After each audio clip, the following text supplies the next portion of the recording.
Hi, this is Srinivas Soleti. Welcome to Big Story. అన్ని వేదాల్లోనే ఉన్నాయి. గురుజాడ వారు కన్యాశుల్కలో రాసిన డైలాగ్ ఇది. అగ్నిహోత్రావధానుల నోట ఈ డైలాగ్ గురుజాడ ఏ ముహూర్తాన పలికించారో కానీ అగ్గిపుల నుంచి అంతరిక్ష నౌకల వరకు అన్ని వేదాల్లోనే ఉన్నాయంటున్న అగ్నిహోత్రావధానులు చెట్టుకొకరు పుట్టుకొకరు కనిపిస్తున్నారు ఇప్పుడు.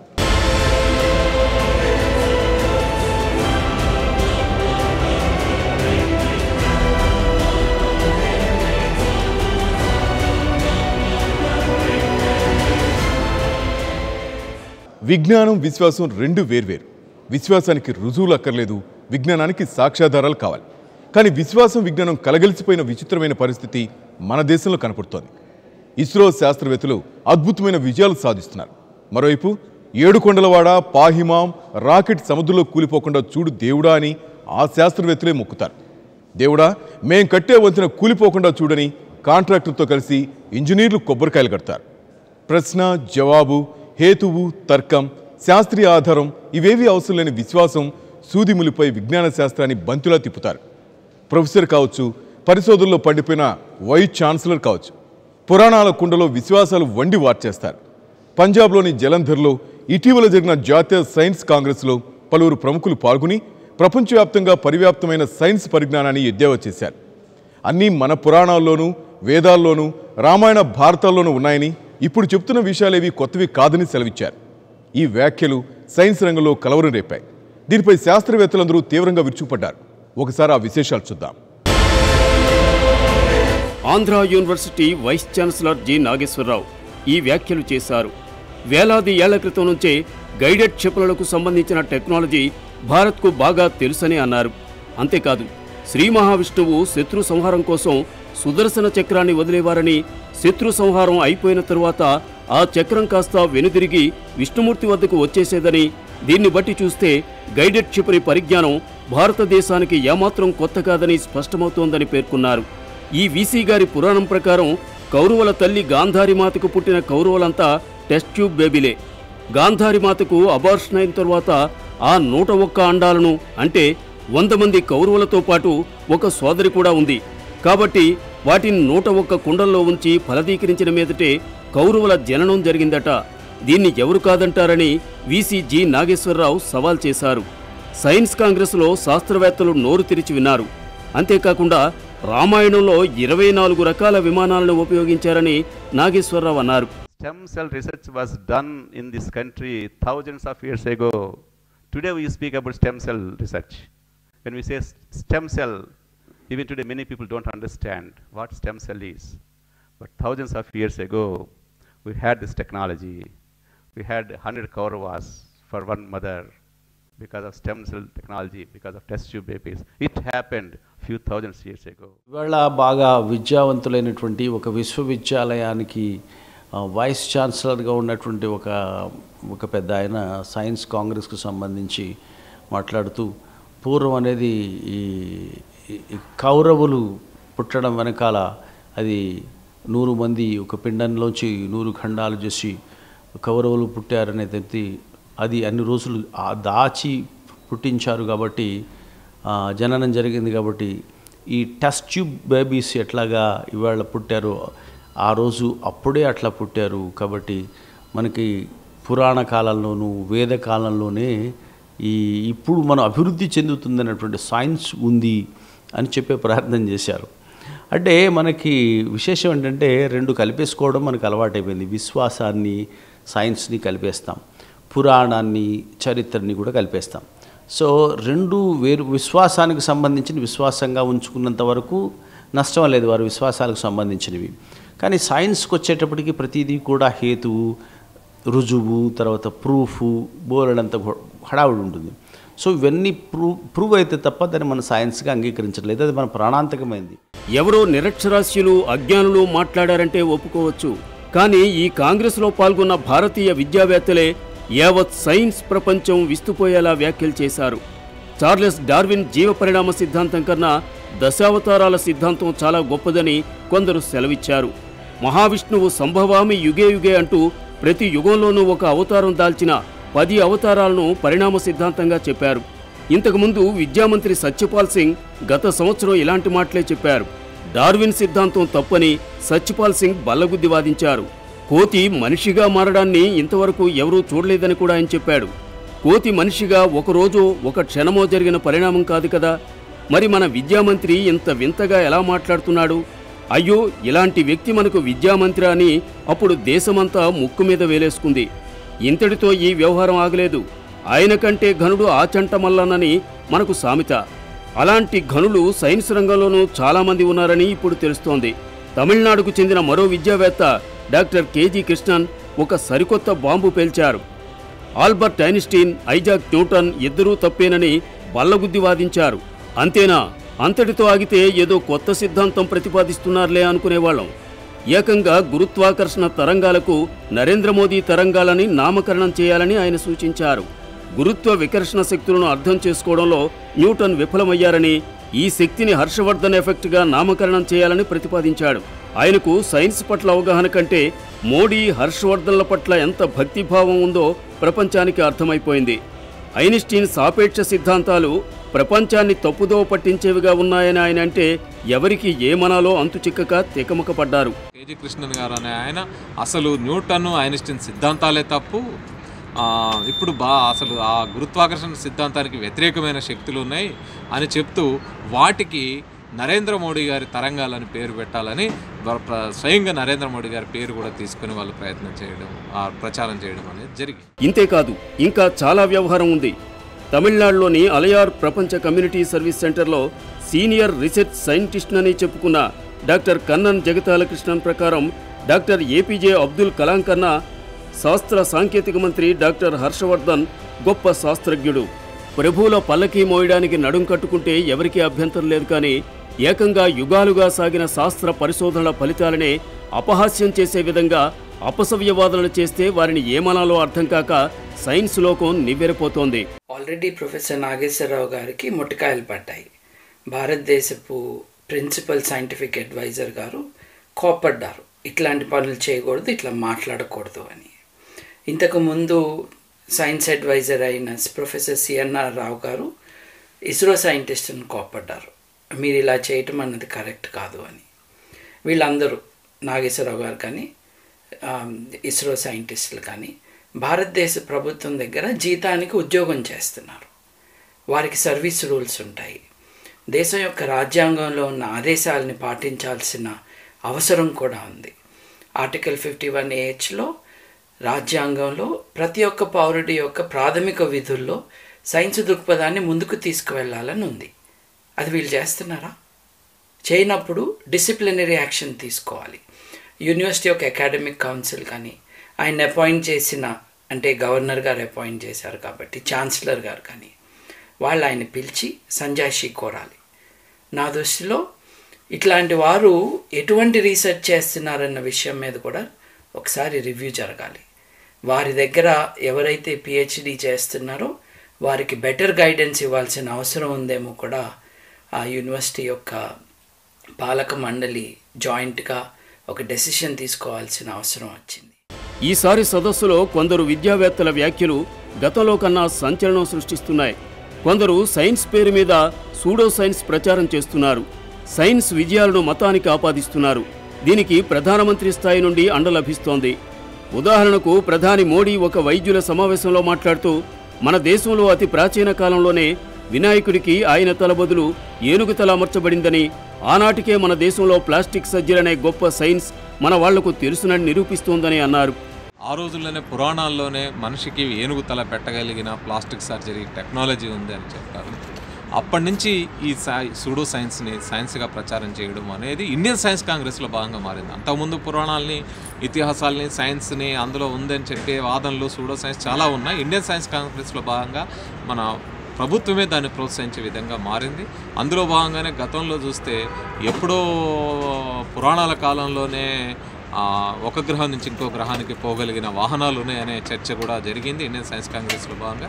ఇప్పుడు ఈ ఆంధ్ర యూనివర్సిటీ వైస్ ఛాన్సలర్ గారు ఆ రకమైన వాదనని తీసుకొచ్చారు. మరో విమాన పైలట్ సైన్స్ కాంగ్రెస్ మహాసభలో మాట్లాడుతూ క్రీస్తు పూర్వం 7000 సంవత్సరాల నాడే భారతదేశంలో ఇతర గ్రహాలకు వెళ్ళగలిగే విమానాలు తయారయ్యాయని అన్నాడు. మరి ఇప్పుడు రాఫెల్ విమానాలు చేసే సామర్థ్యం మన హెచ్ఏఎల్కు లేదనేస్తున్నాం. ఇలా అనేక అంశాలను ఇటీవల పాలక పార్టీ ప్రముఖులు ప్రస్తావిస్తున్నారు. వినాయకుడి కథ ఏ కాలంలో జరిగిందని పురాణాలు చెబుతున్నాయి? కృతయుగంలో. ఇప్పటికీ 21,60,000 క్రితం కృతయుగం అంతమైందని పురాణాలు చెబుతున్నాయి. మరి 21 లక్షల ఏళ్ల క్రితం మానవ నాగరికత ఎలా ఉండేదని పురావస్తు శాస్త్రజ్ఞులు నిరూపించారు. ఆనాడు మానవుడికి రాళ్లతో పరికరాలు తయారు చేసుకుని జంతువులతో ఆహారం కోసం నిరంతరం పోరాటం చేయడం తప్పితే మరేమీ తెలియదని రాతి పరికరాలు నిరూపిస్తున్నాయి. మన దేశంలో కూడా 20 లక్షల ఏళ్ల నాటి రాతి పరికరాలు తప్పితే మరేమీ దొరకలేదు. మరి ఆనాడు ప్లాస్టిక్ సర్జరీ మనోళ్లకు తెలుసని చెప్పడం నిరూపించబడిన సైన్స్ను అవమానించడం కాదా అని పలువురు విజ్ఞులు ప్రశ్నిస్తున్నారు. అసలు హెడ్ ట్రాన్స్ప్లాంటేషన్ అనే సర్జరీ మీరు ఎరుగుదురా? తల తీసి తల పెట్టడం, అది మా దగ్గర ఉంది. ఒక doctor Shiva performed the surgery. ఆయన మనిషి తల చేసి ఏనుగు తల పెట్టారు అని మనం పురాణాల్లో చదువుకున్నటువంటి పార్వతీదేవి, వినాయకుని యొక్క మన విశ్వాసానికి సంబంధించినటువంటి కథని అక్కడ ఉంచారు. వాళ్ళు ముందేమో నిజంగా డాక్టర్ శివ అంటే ఆయన ఏదైనా క్వాలిఫైడ్ డాక్టర్గా ఉన్నారేమో అని అనుకున్నారని, భగవంతుడి గురించి భారతదేశంలో విశ్వాసాల గురించి చెబుతున్నాను అనుకోలేదన్నమాట. ఈ రెండింటిని కలిపేయడం వల్ల అన్ని వేదాల్లోనే ఉన్న ఈశ అనే పద్ధతి మనం ఇట్లాగ అనుకుంటే వాళ్ళు కూడా అన్ని బైబిల్లోనే ఉన్నాయట, అన్ని ఖురాన్లోనే ఉన్నాయట. అంటే మత విశ్వాసాలు అనేవి వ్యక్తిగతమైనటువంటి అంశాలు. కానీ మన సైన్స్ అనేది ప్రతిదీ కూడా ఎక్స్ప్లోర్ చేసుకుంటూ మన మానవ జాతి పురోగతికి దోహదపడేటువంటి ఒక శాస్త్రపరమైనటువంటి అంశం కాబట్టి అది ఎవరన్నా అంటే బాగుండేదేమో. కానీ మరి విశ్వవిద్యాలయకు సంబంధించినటువంటి వైస్ ఛాన్సలర్ అనడం అనేది కొంచెం ఇబ్బందికరమైనటువంటి అంశము. ప్రాచీన కాలంలోనే భారతదేశంలో ప్లాస్టిక్ సర్జరీ ఉండేదని చెప్పడానికి వినాయకుడికి ఏనుగు తలను అతికించడమే నిదర్శనమని ప్రధానమంత్రి చెప్పారు. అలాగే కర్ణుడు కుంతీదేవి గర్భం నుంచి కాకుండా బయట పరీక్షణాళికలో పుట్టినట్లు చెప్తూ అది ఆనాటి శాస్త్ర విజ్ఞానమని పేర్కొన్నారు. ప్లాస్టిక్ సర్జరీ, ప్రత్యుత్పత్తి, జన్యు సాంకేతిక పరిజ్ఞానం ఇవన్నీ సైన్స్ విషయాలు. కాబట్టి ఎవరైనా వినాయకుడి గజాననాన్ని, కర్ణుడు తదితరుల అద్భుత జన్మ వృత్తాంతాన్ని విజ్ఞాన శాస్త్ర పరిధిలోకి తీసుకొస్తే సైన్స్కు సంబంధించి అత్యంత కీలకమైన ప్రశ్నలన్నిటికీ శాస్త్రీయ వివరణ ఇవ్వగలగాలి. వినాయకుడి ప్లాస్టిక్ సర్జరీ గురించి ఆలోచిస్తే ఈ మాట చెప్పేవారు అనేక ప్రశ్నలకు జవాబు ఇవ్వాల్సి ఉంటుంది. మనిషి శరీరానికి ఏనుగు తల సరిపోతుందా? మనిషి బ్లడ్ గ్రూప్తో సరిపోయేలా ఏనుగు బ్లడ్ గ్రూప్ ఉంటుందా? వినాయకుడు గజాననుడు అయ్యాక కూడా మాట్లాడడం ఏంటి? మాటకు కారణం మెదడు జారీ చేసే సంకేతాలే కాబట్టి నోటితో సహా ఏనుగు తలను మొత్తాన్ని వినాయకుడికి అతికించారు కాబట్టి ఏనుగు కూడా మనిషిలానే మాట్లాడగలిగి ఉండాలి కదా. మనిషి గుండె నుంచి, ఊపిరితిత్తుల నుంచి, వెన్నుపూస నుంచి బయలుదేరే అన్ని రక్తనాళాలు, నాడీతంతులు ఏనుగులోని రక్తనాళాలకు, నాడీతంతులకు అమరాలే ఉన్నాయా? ఇలా అనేక ప్రశ్నలకు జవాబు ఇవ్వాల్సి ఉంటుంది. అలాగే వేల సంవత్సరాల క్రితం గ్రహాల మధ్య తిరిగే విమానాలు ఉన్నాయని చెప్పడం సైన్స్ విజయాలను అవహేళన చేయడమే.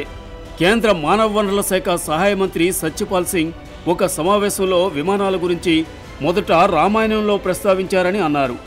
రైట్ బ్రదర్స్ విమానాన్ని కనిపెట్టడానికి 8 ఏళ్ల ముందే శివాకర్ బాబూజీ తల్పడే అనే భారతీయుడు మొట్టమొదటి ఎగిరే విమానాన్ని కనిపెట్టారని పేర్కొన్నారు.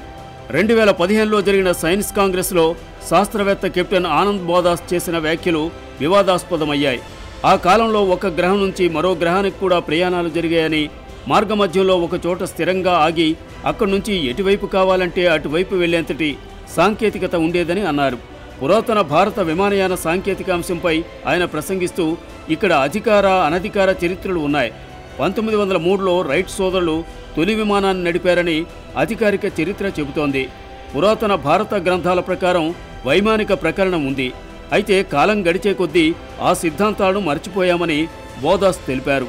దాన్ని భరద్వాజ మహర్షి రాశారని చెబుతూ నేటి జెట్ విమానాల కన్నా పెద్ద ఉండేవని, వాటి ఉనికిని కనుగొనే అత్యాధునిక రాడార్ వ్యవస్థ కూడా ఉండేదని చెప్పుకొచ్చారు. Aeroplane is a vehicle which travels through the air from one country to another country, from one continent to another continent, and from one planet to another planet. మరో ప్రసంగంలో అశ్విన్ సావంత్ శస్త్రచికిత్సల గురించి చెబుతూ వినాయకుని ఉదంతాన్ని, సుశ్రుతిని ప్రస్తావనను ఉటంకించారు. ఇలాంటి ప్రసంగ పాఠాలతో సైన్స్ కాంగ్రెస్ అసలు లక్ష్యాలు మరిచి పక్కదారి పట్టిందన్న విమర్శలు వస్తున్నాయి. సైన్స్ కాంగ్రెస్లో భాగంగా కేంద్ర మంత్రుల స్థాయి నుంచి విభిన్న రంగాల్లో ప్రముఖులుగా ఉన్నవారు చెబుతున్న మాటలు మరింత వివాదాస్పదమవుతున్నాయి. సంస్కృతం ద్వారా ప్రాచీన భారత శాస్త్రాలు అంశంపై ప్రసంగపాఠం చేసిన కేంద్ర మంత్రి జవదేకర్ మన సంస్కృతం, మన పురాతన సైన్స్ ఆధారంగా జర్మన్లు కొత్త పరికరాలను తయారు చేస్తుంటే మనం చేయలేమా అంటూ సంస్కృతంలోనే సమస్త సైన్స్ ఉందన్నారు. Scientific theories without much tools and machines were based on minute understanding, observations of the centuries and based on experience and logic all put together. That wisdom must be recognized. భారతావనిలో వేల సంవత్సరాలుగా వైమానిక అంతరిక్ష నౌక పరిజ్ఞానం ఉండేదని, వైమానిక శాస్త్రం అనే గ్రంథంలో అనేక రకాలైన విమానాల గురించి వర్ణన ఉన్నదని, ఈ గ్రంథాన్ని భరద్వాజముని వేల ఏళ్ల క్రితం గ్రంథస్థం చేశాడని ఈ మధ్యన ఒక ఉప్పెనలా ఇంటర్నెట్లో ప్రచారం కొనసాగుతోంది. ముంబైలో జరిగిన భారత సైన్స్ కాంగ్రెస్లో కెప్టెన్ బొడాస్, అమిత్ జాదవ్లు ఈ విమాన శాస్త్రం గురించి ప్రసంగం చేశారు. ఇప్పుడు వైస్ ఛాన్సలర్ నాగేశ్వరరావు కూడా అదే మాటలు చెప్పారు. వైమానిక శాస్త్రం పేరున ప్రచారం చేయబోతున్న ఈ గ్రంథం దాదాపు 100 ఏళ్ల క్రితం సంస్కృత పరిజ్ఞానం తప్ప మరే ఇతర సాంకేతిక పరిజ్ఞానం లేని ఒక సుబ్బరాయ శాస్త్రి వ్రాసినట్లుగా చెప్పబడుతోంది. ఈ గ్రంథం 1973లో ముద్రించబడింది. ఈ గ్రంథం నిజంగా భరద్వాజుడు వ్రాస్తే ఎప్పుడు వ్రాశాడన్న ప్రశ్నకు జవాబు లేదు. 1995లో బొంబాయి బీచ్లో తాల్పుడే అనే వ్యక్తి పురాణాల ఆధారంగా ఒక విమానాన్ని తయారు చేసి అందులో 1500 అడుగుల ఎత్తుకు ఎగిరాడని, అతను మెర్కరీ వర్టెక్స్ సూత్రం ఆధారంగా ఈ విమానాన్ని తయారు చేశాడని మరో ప్రచారం. ఒక్క విషయం మాత్రం వాదరహితం. మెర్కరీ వర్టెక్స్ ఇంజిన్ను ఒక వ్యక్తి ఇంట్లో తయారు చేయడం అనేది అసంభవం. అందున అటువంటి యంత్రాన్ని తయారు చేయడానికి కావలసిన టెక్నాలజీ, పరికరాలు ఆనాడు ప్రపంచంలో ఎక్కడా లభించే అవకాశం లేదు. రైట్ సోదరుల కంటే ఒక దశాబ్దం ముందుగా ఇతను విమానాన్ని తయారు చేశాడు కనుక నోబెల్ బహుమతి ఇవ్వాలని ప్రచారం. తాల్పుడే కనుక నిజంగా ఒక వాయునౌకను తయారు చేసి ఉంటే దాని గురించిన సాంకేతిక వివరణలు ఎక్కడున్నాయి? సైన్స్కు సైన్స్ పద్ధతి ఉందనేది మరచిపోయి అన్సైంటిఫిక్ అంశాలని ప్రచారం చేయడం.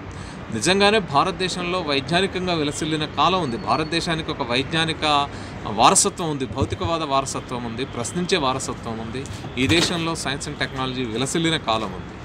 కానీ అది వెల్లసిల్లడానికి కావాల్సిన ఆర్కియలాజికల్ ఎవిడెన్సెస్, అదేవిధంగా ఆనాటి సైన్స్కి సంబంధించిన అనేక రకాల సైంటిఫిక్ ఎవిడెన్సెస్ ఈరోజు మన దగ్గర ఉన్నాయి. కానీ ఏ విధమైన ఆర్కియలాజికల్ ఎవిడెన్స్ లేకుండా, సైంటిఫిక్ ఎవిడెన్సెస్ లేకుండా, ఏ విధమైన ఆధారాలు లేకుండా కేవలం పురాణాలే, ఆ పురాణాల్లో ఇది ఉంది కాబట్టి కౌరవులు టెస్ట్ ట్యూబ్ బేబీలని, లేకపోతే ఆ రోజుల్లోనే మనకు స్టెమ్ సెల్ టెక్నాలజీ ఉందని, రామాయణంలో విమానాలు ఉన్నాయని, ఆ వైమానికకు సంబంధించిన విజ్ఞానం అంతా అప్పుడే ఉందని వీళ్ళు చెప్తున్న వాదనలు ఇవన్నీ కూడా అన్సైంటిఫిక్ కాదు, అవి సూడో సైన్స్. ఇలాంటి సూడో సైన్స్ని ప్రచారం చేయడం అనేది ఆ ఇండియన్ సైన్స్ కాంగ్రెస్లో భాగంగా మారడం అనేది విచారకరమైన పరిస్థితి. ప్రపంచంలో అతి పెద్ద పర్యావరణవేత్త పరమశివుడేనంటూ ఓ వృక్షశాస్త్రవేత్త సమర్పించాల్సిన పరిశోధక పత్రానికి మైసూర్ ఇండియన్ సైన్స్ కాంగ్రెస్లో చోటు లభించలేదు. ప్రాచీన భారతంలోనే యుద్ధ విమానం ఉందంటూ అంతకుముందు సైన్స్ కాంగ్రెస్ సదస్సులో వివాదం చెలరేగింది. మైసూర్లో వృక్షశాస్త్రవేత్త డాక్టర్ అఖిలేష్ పాండే సమర్పించిన పరమశివుడి పత్రాన్ని పర్యావరణ సైన్స్ విభాగంలో ఎంపిక చేయడం సోషల్ మీడియాలో తీవ్ర దుమారం రేపింది. రాజకీయ అజెండాతోనే అశాస్త్రీయమైన అంశాలను సదస్సులో చేర్చారని నిర్వాహకులు, ఆతిథ్యమిస్తున్న మైసూర్ యూనివర్సిటీ బాధ్యులపై విమర్శలు చెలరేగాయి. ఆ తరువాత ఈ పత్రం సమర్పించడం జరగలేదు. భారతదేశ వ్యాప్తంగా సైంటిస్టులు, ఆ సైన్స్ వైజ్ఞానికవేత్తల లోకమంతా కూడా, సైన్స్ లోకమంతా కూడా దీన్ని వ్యతిరేకించింది. ప్రధానమంత్రికి అడ్వైజర్గా ఉన్న అడ్వైజర్, అదేవిధంగా ఆ Indian science Congress general secretary అందరూ కూడా దీన్ని ఖండించి భవిష్యత్తులో ఇలాంటివి జరగకుండా చూస్తామని కూడా చెప్పడం జరిగింది. దేనికైనా వైజ్ఞానిక ఆధారాలతో మాట్లాడాలి తప్ప శాస్త్రవేత్తలు ఇండియన్ సైన్స్ కాంగ్రెస్లో అన్సైంటిఫిక్ అంశాలని, సూడో సైన్స్ని ప్రచారం చేయడానికి ఇది ఒక వేదికగా మారడాన్ని ఖండిస్తున్నాం. చెప్పేవాడికి వినేవాడు లోకువా అంటారు. కొందరు శాస్త్రజ్ఞులకు తెలివి కంటే అతి తెలివి ఎక్కువ అని సైన్స్ కాంగ్రెస్ నిరూపిస్తోంది. సైన్స్ కాంగ్రెస్లో అంశాల ఎంపిక సమితి అధ్యక్షుడు ప్రొఫెసర్ గంగాధర్ మిశ్రా ఈ విషయాన్ని నిరూపించారు. ఊహలపై ప్రయోగాలు చేస్తూ ఉన్నప్పుడు అవి విజయవంతమైతే విజ్ఞాన శాస్త్రం అవుతుందని గొప్ప స్టేట్మెంట్ ఇచ్చారు. శివుడు పర్యావరణ శాస్త్రవేత్త అన్న పత్రానికి అనుమతిని సమర్థించుకుంటూ చెప్పిన మాటలివి. కానీ ఊహ తర్వాత నిరూపణ అనేది ముఖ్యమని, అప్పుడే శాస్త్రమవుతుందన్నది ఆయన మర్చిపోయారు. ఇళ్ల ముందు చల్లే పేడ కళ్ళాపు నుంచి ప్రతి మూఢనమ్మకానికి శాస్త్రీయ కారణాలున్నాయంటూ చెప్పే ప్రతి ఒక్కరూ ఇప్పుడు ఒక సైంటిఫిక్ పేపర్ తయారు చేసి అనుమతి పొందవచ్చుక. శంఖాన్ని రోజు కాసేపు ఊదితే మెదడు చురుగ్గా పనిచేస్తుందని, ముఖం కళకళలాడుతుందని, శ్వాసకోశాలు చక్కబడతాయని కాన్పూర్కు చెందిన ఐఏఎస్ అధికారి రాజు శర్మ ఒక పత్రం సమర్పించారు. అదే నిజమైతే దాని ఒక మతానికి చిహ్నంగా ఉన్న శంఖానికి ఎందుకు పరిమితం చేయాలి? బూర ఊదినా సన్నాయి ఊదినా అదే జరుగుతుంది. శాస్త్రీయ కారణాలు చెప్పడానికి బదులు మహత్తులను ఆపాదించడమే అభ్యంతరకరం. బీజేపీ నేతలు మంత్రులు చేస్తున్న వ్యాఖ్యలు ఈ అశాస్త్రీయతను మరింత పెంచేలా ఉన్నాయి. బీజేపీ నాయకుడు సుబ్రహ్మణ్య స్వామి కంప్యూటర్లోని కృత్రిమ మేధస్సు కంటే జ్ఞానం పొందడానికి సంస్కృతం గొప్పదని అన్నారు. గణితం, సైన్సు, వైద్యం, శస్త్రచికిత్సల్లో భారతదేశం ఎప్పుడూ గొప్ప విజయాలు సాధించిందని స్వామి పేర్కొన్నారు. విమానాల తయారీకి కూడా సంస్కృత భాషలోని manual ఉపయోగపడుతుందన్నారు. With the time being can be Hindi, but its vocabulary should become more and more from Sanskrit. Why? Because Sanskrit words are there in every language of India. So I am saying here that over the years you want to make one step forward, propagate the learning of Sanskrit. Why? Because today NASA, after doing 20 years of research, has said that in the field of storage of knowledge in computers in a single language, the field of artificial intelligence, the language most compliant to the computer is Sanskrit. And therefore, if you want to study artificial intelligence in NASA today, you have to learn Sanskrit compulsory in the NASA. మన దేశ అవసరాలకు అనుగుణమైన ఒక science పాలసీని రూపొందించుకోవడం ఎంతైనా అవసరం. పాలకులు మారినప్పుడల్లా వారి ఇష్టాయిష్టాలతో శాస్త్ర సాంకేతిక రంగాలను, పరిశోధనలను నిర్వీర్యపరిచే విధానాలకు స్వస్తి చెప్పాలి. సైన్స్ కాంగ్రెస్, జాతీయ సైన్స్ అకాడమీల పనితీరును మెరుగుపరచాలి. పరిశోధనలకు ప్రాముఖ్యం ఇవ్వాలి. రాజ్యాంగంలో పేర్కొన్న శాస్త్రీయ అవగాహన ప్రజల్లో పెంపొందించే పని ఈ శాస్త్ర విజ్ఞాన సంస్థలు చేపట్టవలసి ఉంది. అందుకు విరుద్ధంగా పాలకుల మెప్పును ఆశించే విధంగా సైన్స్ను పుక్కిటి పురాణంగా మార్చేస్తే సైన్స్ కాంగ్రెస్ సదస్సులు జాతరలుగానే మిగిలిపోతాయి. ఇది ఈరోజు బిగ్ స్టోరీ. రేపు మరో కథనంతో మళ్ళీ మీ ముందుంటా. Keep watching 99 TV.